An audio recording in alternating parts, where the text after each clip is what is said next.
হে high, কি অবস্থা তোমাদের? আজকে এমনই এক অসাধারণ গল্প দেখতে চলেছি, যে গল্পে একজন সুইপার কিভাবে কোটিপতি হয়ে গিয়েছিল। ঘটনা শুরু হয়েছিল 1966 সালে। ছোট্ট রিচার্ড তার বাবা মায়ের সাথে মেক্সিকো থেকে এসে ক্যালিফোর্নিয়ায় বাস করত। তার বাবা এবং মা দুজনেই একটা ফলের বাগানের সামান্য কর্মচারী হিসেবে কাজ করত, আর সেই সাথে সেও তার বাবা মাকে সাহায্য করত। কিন্তু তার বাবা ছিল মদখোর একজন বদমেজাজে মানুষ। এমনকি রাতের বেলায় বাড়িতে ফিরে এসেও সে তাকে মারধর করত। সেজন্য বেশিরভাগ সময়ই রিচার্ডের মন খারাপ থাকতো। কিন্তু এত এত খারাপের ভেতরেও তার ভালো থাকার বিষয় হচ্ছে, স্কুলে তার একটা বান্ধবী হয়েছিল। সে প্রতিদিন তার বান্ধবী জুলির সাথে তার বাড়ি থেকে বানানো মেক্সিকানা জুলিটার নামে একটা খাবার শেয়ার করে খেত। কিন্তু স্কুলের দুষ্ট ছেলেরা সবসময় তাকে জ্বালাতন করতো আর তাকে বলতো, বাড়ি থেকে তুই কি পচা খাবার নিয়ে এসেছিস?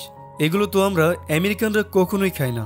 সেজন্য সে বাড়িতে ফিরে এসে তার মাকে বলে যে সে এই খাবার আর খেতে চায় না। কিন্তু তার মা তাকে আসলে প্রতিদিনই এই খাবারই বানিয়ে দেয়, কেননা তাদের কাছে বেশি টাকা পয়সা ছিল না অন্য কোনো খাবার কিনে খাওয়ার জন্য। যাই হোক, রিচার্ড পরদিন স্কুলে গেলে স্কুলের বাচ্চাগুলো আবারও তাকে জ্বালাতন করতে শুরু করে দেয়। তখন সে বুদ্ধি করে তাদের একজনকে বলে, তুমি কি আমাদের এই খাবার এইখান থেকে একটু খেয়ে দেখবে?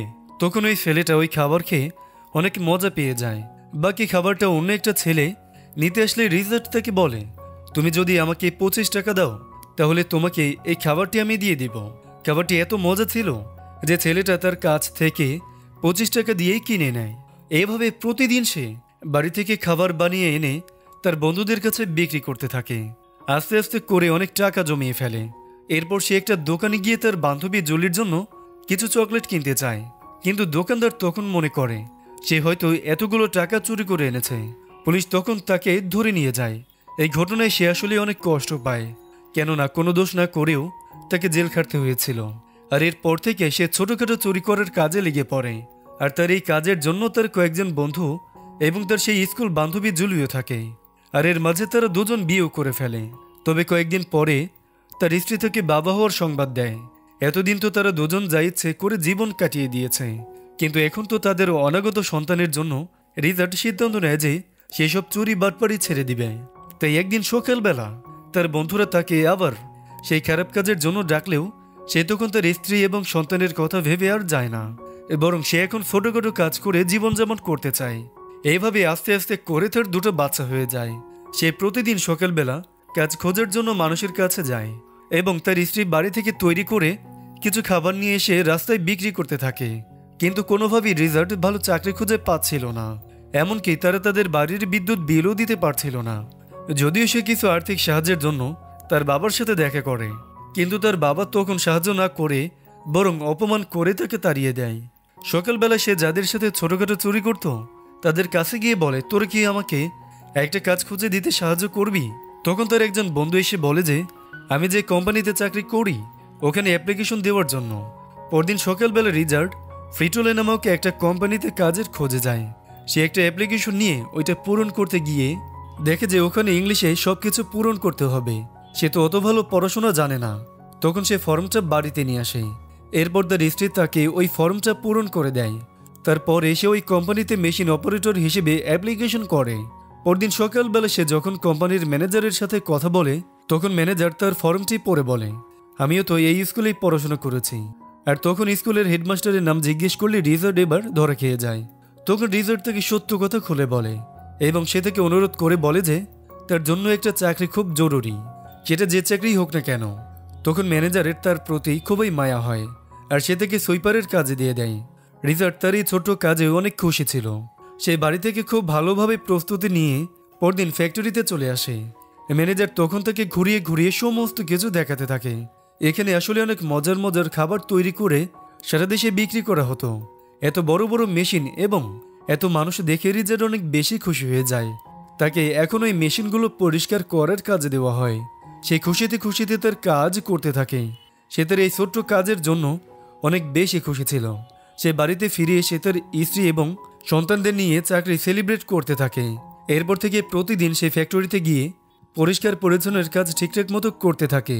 কিন্তু এত বড় মেশিন কিভাবে চলে এটা জানার আগ্রহ তার সবসময়ই ছিল। তাই সে ওখানকার একজন মেশিন অপারেটরকে জিজ্ঞেস করে যে এই মেশিন কিভাবে চালানো হয়। তখন ওই লোকটি কোনো সাহায্য করে না, বরং তাকে বলে, তুমি হচ্ছে এই ফ্যাক্টরির একজন সামান্য সুইপার, এত কিছু জেনে তোমার কি লাভ। এই কথা শুনে রিচার্ড তার চাকরির পরোয়া না করে ওই বেটাকে প্রচুর মারতে থাকে। আরে না, সে আসলে কল্পনাই ভাবে যে যদি আমি আমার আগের জীবনে ফেরত যাই তাহলে তো তোকে এভাবে পিটাবো। তখন এই অপমান সহ্য করেও সে চুপচাপ দাঁড়িয়ে থাকে, বরং সে ওই লোকটিকে কোনো কিছুই বলে না। তবে সেখানে কাজ করতে করতে বেকার নামক একজন লোকের সাথে রিচার্ডের পরিচয় হয়। বেকার আসলে এখানকার একজন ইঞ্জিনিয়ার, সে সমস্ত মেশিন অপারেটরদের বস। রিচার্ড তার কাছে প্রশ্ন জিজ্ঞেস করলে সে তাকে খুব ভালোভাবে বুঝিয়ে দেয়। ঠিক তখন তার সেই বন্ধু এসে রিচার্ডকে ওখান থেকে ফ্যাক্টরিতে নিয়ে আসে। সে তাকে বলতে থাকে, আরে ভাই, তুই কেন ওনার সাথে কথা বলতে গিয়েছিস? উনি এখানকার সমস্ত মেশিন অপারেটরদের বস। আর তাছাড়া ম্যানেজার যদি তোকে তার সাথে কথা বলতে দেখে তাহলে তার এই চাকরিটাও চলে যাবে। দেখো, ওই লোকগুলো এমনকি আমাদের সাথে খাবারও খায় না, তারা আলাদা টেবিলেই খাবার খায়। গত 15 বছর ধরে এই টেবিলে আমাদের মতো সাধারণ মানুষরা বসতেও পারে না। এইসব কিছু বুঝিয়ে এসে রিচার্ডকে বলে যে তার সাথে বেশি কথা না বলার জন্য। তবে এত কিছুর পরেও রিচার্ড তার কাজে একটুও ফাঁকি দেয় না। সেই কাজ করতে করতে তার কোম্পানির মালিকের রোজার এনরিকোর একটা ম্যাগাজিন খুঁজে পায়। সে ওটা পড়ে আরো মনে মনে ভাবতে থাকে যে সারা জীবন সে এখানে সুইপার হিসেবে কাজ করবে না, একদিন একদিন সে তার জীবন পরিবর্তন করবে। তবে এখন সে বেকারের সাথে সরাসরি কথা বলে না। খাবার খাওয়ার সময় সে চুপে চুপে এসে তার বাড়ি থেকে আনা খাবার খেতে দেয়। তার সাথে একটু একটু করে সে ভালো সম্পর্কে গড়তে চায়। রিচার্ড তখন তাকে বলে, আমার এইসব মেশিনের যন্ত্রপাতি সম্পর্কে জানার আগ্রহ অনেক, আপনি কি আমাকে এগুলো শেখাতে সাহায্য করবেন? রিচার্ডের এত কিছু জানার আগ্রহ দেখে বেকার তাকে কিছু শেখাতে রাজি হয়ে যায়। আর দূর থেকে তার বন্ধু ভাবে হয়তো এবার তার এই কাজটাও চলে যাবে। কিন্তু পরদিন দেখা যায় যে বেকার তাকে একটা একটা করে সমস্ত যন্ত্রপাতির কাজে শিখিয়ে দিতে থাকে। যদিও সে এখন সুইপার হিসেবেই কাজ করে, তবে সে স্বপ্ন দেখে সে একদিন এখানকার মেশিন অপারেটর হবে। এভাবে কাজ করতে করতে তাদের দুজনের মধ্যে বেশ ভালো একটা সম্পর্ক হয়ে যায়। রিচার্ড আস্তে আস্তে করে তার কাছ থেকে অনেক কাজ শিখে রাখে। আর এর পরের বছর কোম্পানির বেস্ট এমপ্লয়ি হিসেবে রিচার্ড পুরস্কার পেয়ে যায়। আসলে সেই সময় আমেরিকার অর্থনৈতিক অবস্থা ভালো ছিল না, তাই তাদের কোম্পানির বারবার লস করতে থাকে। বেশ কয়েকটা ফ্যাক্টরি তখন বন্ধ হয়ে যায়, এমনকি তাদের ফ্যাক্টরি থেকেও অনেক লোককে ছাঁটাই করে দেওয়া হয়েছে। কিন্তু রিচার্ডের তো অন্য কোথাও যাওয়ার কোনো ব্যবস্থা নেই। যদিও তখন তাকে বেতন কম দেওয়া হয়, তবুও সে ওখানেই থেকে যায়। বরং সে ফ্যাক্টরি পরিষ্কার করার পাশাপাশি আরও অন্যান্য প্যাকেজিংয়ের কাজও সাহায্য করতে থাকে। তখন সে তাদের ফ্যাক্টরিতে তৈরি করা খাবারগুলো প্যাকেজের কাজ করছিল। তখন সে দেখতে পায় যে ওখানে শুধুমাত্র আমেরিকানদের জন্যই খাবার বানানো হয়, কিন্তু এছাড়া যে আমেরিকায় আরও অন্যান্য দেশের মানুষজন রয়েছে তাদের জন্য স্পেশাল কোনো খাবারই বানানো হয় না। এভাবে আবারও কয়েকটা দিন পেরিয়ে যায়। আর এর কয়েকদিন পরে তাদের কোম্পানি প্রায় দেউলে হয়ে যাওয়ার মতো অবস্থা হয়ে যায়। তখন তাদের কোম্পানির সিও টিভিতে লাইভে এসে তার কোম্পানির সমস্ত কর্মচারীর উদ্দেশ্যে বলতে থাকে, আপনারা হচ্ছেন আমার কোম্পানির আসল মানুষ। আজকে থেকে এই কোম্পানিকে আপনারা আপনাদের নিজের কোম্পানি মনে করবেন, কেননা এখন আমাদের খুব খারাপ সময় যাচ্ছে। তবে আশা করি খুব অল্প সময়ের মধ্যেই আমরা এই খারাপ অবস্থা থেকে ঘুরে দাঁড়াতে পারবো। আপনারা প্রত্যেকেই নিজেদেরকে এই কোম্পানির সিও মনে করবেন। রিচার্ড ও রোজার এনরিকোর এই কথা শুনেই চিন্তা করতে থাকে। যদিও বাকি কেউ সেভাবে কোম্পানিকে ভালোবাসে না, কিন্তু রিচার্ড মনে মনে চিন্তা করতে থাকে কিভাবে এই কোম্পানিকে দেউলিয়ার হাত থেকে বাঁচানো যায়। বাড়িতে ফিরে এসে যখন একদিন পার্কে বসে তার 2 ছেলেকে নিয়ে ভুট্টা খাচ্ছিল, তখন সে খেয়াল করে যে সেখানে আরও অনেক মানুষ মেক্সিকান খাবার বেশ মজা করেই খাচ্ছে, কেননা সেই খাবারগুলো খেতে অনেক বেশি সুস্বাদু ছিল। আর এটা দেখেই রিচার্ডের মাথায় তখন একটা বুদ্ধি চলে আসে। সে তখন জলদি করে বাড়িতে ফিরে এসে তার স্ত্রীকে বলে যে আমাদের কোম্পানির সিও আমাদেরকে ওই কোম্পানিকে নিজের কোম্পানি মনে করতে বলেছে, তাই আমি চাই ওই কোম্পানির জন্য সুন্দর একটি মেক্সিকান খাবার তৈরি করতে, যা দেখতে অনেকটা আমেরিকানদের খাবারের মতোই হবে, কিন্তু সেটা খেতে অনেক বেশি সুস্বাদু হবে। কিন্তু এর জন্য তো অবশ্যই তাদের কিছু টাকা প্রয়োজন হবে। তখন তার স্ত্রী তাকে বলে, দেখো, এখন আমাদের হাতে এক্সট্রা কোনো টাকা নেই, আমরা চাইলেই সেগুলো খরচ করতে পারবো না, তাই আমাদের উচিত নয় কোনো ধরনের বিপদে পড়া। কিন্তু রিচার্ড তখন তার ওয়াইফকে বলতে থাকে, দেখো, জীবনে কিছু করতে হলে অবশ্যই শুরুতে আমাদেরকে রিস্ক নিতেই হবে। পরদিন সকালবেলা রিচার্ড ফ্যাক্টরিতে গিয়ে বেকারকে বলে, আমি একটা নতুন খাবার তৈরি করতে চাই, আর সেটাই কোম্পানির মাধ্যমে বিক্রি করতে চাই। আপনি কি আমাকে কোনোভাবে সাহায্য করতে পারবেন? কিন্তু সে তার এই কথা শুনে বলে যে কোম্পানির অবস্থা এখন ভালো চলছে না, তাই তুমি চাইলেও এসব করতে পারবে না। কিন্তু রিজার্ড ছিল খুবই নাসর বান্দা। সে তখন কোম্পানি থেকে কয়েকটা খাবারের স্যাম্পল ব্যাগে করে বাড়িতে নিয়ে যায়, যেন সে সেটা দেখে ভালোভাবে খাবার তৈরি করতে পারে। এমনকি এই কাজে তার বন্ধু তাকে সাহায্য করে। তবে তার বন্ধুর চাকরি চলে যাওয়ার কারণে সে আবারও ওই পথ বেছে নিয়েছে। রিজার্ড বাড়িতে ফিরে আসলে সে তার বাবার সাথে দেখা করে। সে তখন তার বাবাকে তার নতুন খাবার তৈরি করার কথা বললে তার বাবা তাকে এবারও অপমান করে তাড়িয়ে দেয়। তবে রিজার্ড এবার তার বাবার কথা না শুনেই বরং উল্টো তার বাবাকে অপমান করে ওখান থেকে তাড়িয়ে দেয়। এমনকি তার স্ত্রীও তখন তাকে সাপোর্ট করে। এরপরে সেদিন সে বাজারে গিয়ে তাদের প্রয়োজনীয় জিনিসপত্র কিনে নিয়ে বাড়িতে আসে।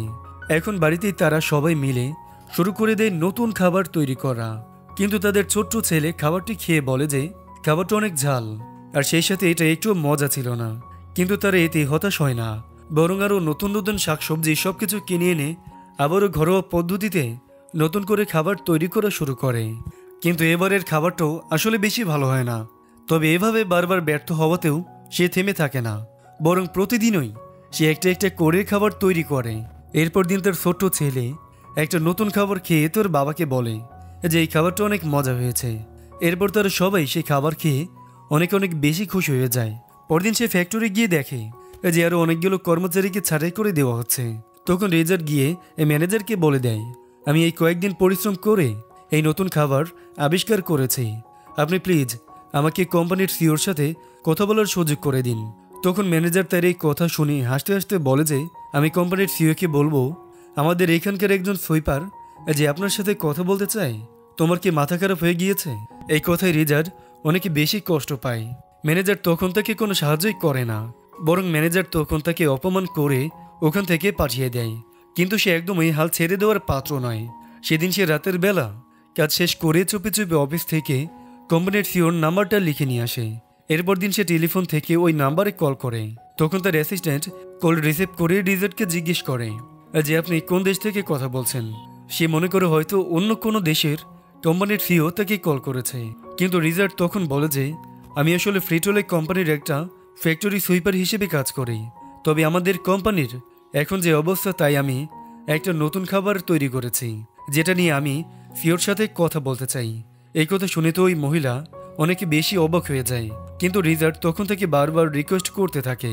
তখন তার অ্যাসিস্ট্যান্ট তার কোম্পানির সিওর সাথে তাকে কথা বলার জন্য দেয়। রিজার্ড তখন তাকে বলে যে স্যার আমি আপনার সেই ভিডিওটা দেখেছি যেখানে আপনি বলেছেন এই কোম্পানিকে প্রত্যেকেই একজন সিওর মতো করে চিন্তা করার জন্য। তাই আমি অনেক পরিশ্রম করে বাড়িতে একটা স্পেশাল খাবার তৈরি করেছি। সেটা যদি কোম্পানিতে তৈরি করা হয় এবং সারা দেশে বিক্রি করা হয় তাহলে কোম্পানির এই ক্ষতির মুখ থেকে রক্ষা পেতে পারে। তখন রোজার এন্ডিকো রিজার্ডের এমন কনফিডেন্সের সাথে কথা শুনে তার স্যাম্পল দেখার জন্য রাজি হয়ে যায়। রিজার্ড তো এই খবর পেয়ে অনেক বেশি খুশি হয়ে যায়। সেই বাড়িতে এসে জলদি করে তার স্ত্রীকে নিয়ে তার খাবারগুলো প্যাকেট করে কুরিয়ারে নিয়ে আসে। তারা দুজন সৃষ্টিকর্তার কাছে প্রার্থনা করে এবং খাবারটি তার কাছে পাঠিয়ে দেয়। কয়েকদিন পরে সে খাবারটি একটু প্রথমে খেয়ে অনেকে ঝাল অনুভব করলেও পরবর্তীতে সে দেখে যে এটা অনেক বেশি মজাদার একটা খাবার ছিল। সে তখন রিজার্ডকে কল করে বলে তোমার খাবার আমার অনেক পছন্দ হয়েছে, আমি খুব দ্রুতই তোমার সাথে দেখা করব, আর তুমি সেখানে আমাকে তোমার সেই খাবারের ফর্মুলার সমস্ত কিছু আমাকে বুঝিয়ে দেবে। এই কথা শুনে সে তো অনেক বেশি খুশি হয়ে যায়। কিন্তু বাকি সমস্ত ফ্যাক্টরির ম্যানেজাররা তখন খুঁজতে থাকে কে আসলে এই রিজার্ড। যখন তার ম্যানেজার জানতে পারে যে এই কাজে রিজার্ড করেছে তখন সে তাকে অনেকে বকঝকা করতে থাকে আর তাকে বলতে থাকে যে তোমার কত বড় সাহস, তুমি কোম্পানির সিওর সাথে ডিরেক্ট কথা বলেছ, আমি তোমাকে এই চাকরি থেকে বরখাস্ত করে দেব। কিন্তু বেচারা এর কোনো প্রতিবাদ করে না। সে বাড়িতে ফিরে এসে অনেক বেশি আপসেট ছিল। তখন তার স্ত্রী তাকে বলে যে তুমি চিন্তা করো না, দেখবে তোমার সাথে অবশ্যই ভালো কিছু হবে। কিন্তু সে তো বেশি পড়াশোনা জানে না, তাই সে কীভাবে প্রেজেন্টেশন দিবে এটা জানার জন্য বই কিনে প্রতিদিন বাসায় প্র্যাকটিস করতে থাকে, যেন সে তার ফর্মুলা খুব ভালো করে তাকে বোঝাতে পারে। সে নতুন জামাকাপড় পরে সে নিজেকে বারবার প্রস্তুত করে নিতে থাকে। যেদিন তার প্রেজেন্টেশন দেওয়ার দিন ছিল ওই দিন তার বাবা এসে তার কাছে ক্ষমা চায় আর তাকে বলে যে হিম্মত হারাবে না, দেখবে তুমি অবশ্যই ভালো কিছু করতে পারবে। এই প্রথম বাবার মুখ থেকে এমন কথা শুনে রিজার্ড অনেক বেশি ইমোশনাল হয়ে যায়। পরদিন রোজার এনরিকো তাদের ফ্যাক্টরিতে চলে আসে সমস্ত ম্যানেজাররা তখন লাইন ধরে দাঁড়িয়ে থাকে। আর তখন সুটবুট পরে ওখানে রিজার্ট চলে আসে। যদিও সে শুরুতে একটু ভয় পাচ্ছিল, কিন্তু এরপর সে একটা বড় শ্বাস নিয়ে তার প্রেজেন্টেশন শুরু করে। কিন্তু সে আসলে যেভাবে সমস্ত কথা লিখে এনেছিল সেভাবে বলতে পারছিল না। তখন সে তার হাতের নোটটি ফেলে দিয়ে নিজের মতো করে গুছিয়ে কথা বলতে থাকে। সে তখন বলতে থাকে যে আমরা যে খাবারগুলো তৈরি করব এই খাবারগুলো শুধু আমেরিকায় পছন্দ করবে এমন না, বরং এই খাবার সমস্ত দেশের মানুষেরাই পছন্দ করবে। বিশেষ করে মেক্সিকানদের অনেক বেশি ভালো লাগবে, যার ফলে আমরা একই সাথে মেক্সিকান এবং আমেরিকান দুই জায়গার মানুষের কাছে আমাদের এই নতুন খাবার বিক্রি করতে পারবো। তখন তার এই কথা শুনে রোজার এনরিকো তার এই খাবার প্রস্তুত করার জন্য রাজি হয়ে যায়। কিন্তু তখন একজন ম্যানেজার এসে তাকে বলে, স্যার এই খাবার হয়তো মার্কেটে চলবে না। কিন্তু তখন সে তাকে বলে যে দেখা যাক কি হয়, এমনিতেই তো আমাদের কোম্পানির অনেক লস আছে, না হয় আরেকটু লস করলাম। এরপরে তাদের ফ্যাক্টরিতে অল্প কয়েক প্যাকেট খাবার তৈরি করা হয়, কিন্তু এই খাবারগুলো এক প্যাকেটও বিক্রি হয় না। তখন রেজার একটু হতাশ হয়ে যায়। তবে তখন বেকার তাকে বোঝায় যে এত চিন্তা করো না, অবশ্যই দেখবে আমাদের এই খাবারগুলো বিক্রি হয়ে যাবে। সে অনেক ভাবতে থাকে যে কিভাবে তার খাবার বিক্রি করা যায়। আর তখনই তার মাথায় একটা বুদ্ধি চলে আসে, সে যে এই খাবার তৈরি করেছে এই কথা তো কেউই জানে না, সেজন্য অবশ্যই তাদের মার্কেটিং করতে হবে। এরপর সে চলে যায় তার বন্ধুদের কাছে, যেখানে সে অনেক আগেই কাজ করত। তার সমস্ত বন্ধুরা মিলে তখন তাদের ফ্যাক্টরিতে চলে আসে।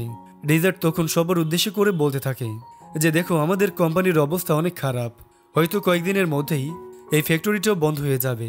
কিন্তু আমি চাই আমরা সবাই এখানে ভালোভাবে কাজ করি। যদি আমার তৈরি করা নতুন খাবারটি বিক্রি করতে পারি কিংবা মানুষের কাছে পৌঁছে দিতে পারি, তাহলেই আমাদের এই ফ্যাক্টরি আবার বেঁচে থাকবে। এমনকি যারা চাকরি হারিয়েছে তাদেরকেও আবার এখানে কাজে দিতে পারবো, আর তোমাদেরকেও এখান থেকে ছাঁটাই করা হবে না। তখন সবাই তার এই কথায় রাজি হয়ে যায়। তারা সবাই মিলে প্রতিটি মার্কেটে মার্কেটে তাদের খাবার পৌঁছে দিতে থাকে। এমনকি পার্কিং এরিয়া যেখানে অনেক মানুষের আনাগোনা সেখানেও তারা খাবারগুলো পৌঁছে দেয়। খেলার মাঠ থেকে শুরু করে প্রতিটি জায়গায় তারা তাদের খাবার ছড়িয়ে দেয়। পুরো শহর জুড়ে নতুন একটা খাবার সবার হাতে হাতে পৌঁছে যায়। তখন সমস্ত মানুষরা এই খাবার খেয়ে অনেক বেশি পছন্দ করতে থাকে, আর মুহূর্তের মধ্যেই তাদের প্রথমে বানানো খাবারগুলো বিক্রি হয়ে যায়। এই খবরটি কোম্পানির সিও রোজার ইন্ডিগোর কানে চলে যায়। সে তখন রিজার্টকে কল করে বলে যে আমাদের খাবারগুলো প্রতিটি মার্কেটে খুব ভালোভাবে বিক্রি হচ্ছে, তাই আরও কিছু খাবার বানানোর প্রয়োজন। তখন রিজার্ট তাকে বলে যে 5,000 প্যাকেট বানাবো কিনা। কিন্তু রোজার ইন্ডিগো তাকে বলে যে এইবার তুমি 5,000 প্যাকেটই বানাবে। এত বড় অর্ডার পেয়ে তারা ফ্যাক্টরিতে পুরোদমে সবাই মিলে সেই খাবার বানানোর কাজ শুরু করে দেয়। সমস্ত কর্মচারীরা দিনরাত কাজ করতে থাকে, এমনকি যাদের ছাঁটাই করে দেওয়া হয়েছিল তাদেরকেও আবার কাজে ফিরিয়ে আনা হয়। রাতারাতি তাদের সেই বানানো খাবারগুলো সমস্ত জায়গায় পৌঁছে দেওয়া হয়। আর এই 6 মাসের মধ্যেই তার খাবারের পরিচিতি সারা দেশে ছড়িয়ে পড়ে। কিন্তু রিজার্ট এখনও ওই ফ্যাক্টরিতে সুইপার হিসেবে কাজ করে যাচ্ছিল। সে মনে মনে ভাবছিল যে সে শুধুমাত্র মেশিন অপারেটরের কাজ করতে পারে, কিন্তু সে এতে একটু মন খারাপ করে না, বরং সে ভালোভাবে তার ময়লা পরিষ্কার করার কাজ করতে থাকে। সে একদিন ময়লা পরিষ্কার করে যখন উপরে আসে, আর ঠিক তখনই হঠাৎ করে সেই কোম্পানির সিও রোজার ইন্ডিগোকে দেখতে পায়। সে তো শুরুতে তাকে দেখেই অবাক হয়ে যায়। তখন কোম্পানির সিও তাকে সারপ্রাইজ দিয়ে তাদের কোম্পানির মার্কেটিং ডিরেক্টর বানিয়ে দেয়। সমস্ত কোম্পানির মানুষেরা তখন তাকে হাততালি দিয়ে স্বাগত জানায়। এত বড় প্রমোশন পেয়ে সে আনন্দের মুহূর্তটা তার স্ত্রীকে বললে সে কান্না করে দেয়। আর এভাবে অদম্য ইচ্ছাশক্তির কারণে সামান্য একজন সুইপার থেকে সে ল্যাটিনো মার্কেটিংয়ের গডফাদার হয়ে ওঠে, আর তার হাত ধরেই বেঁচে যায় সেই কোম্পানিটি। আসলে মানুষ ইচ্ছে করলে পারে না, এমন কোনো কাজ পৃথিবীতে নেই।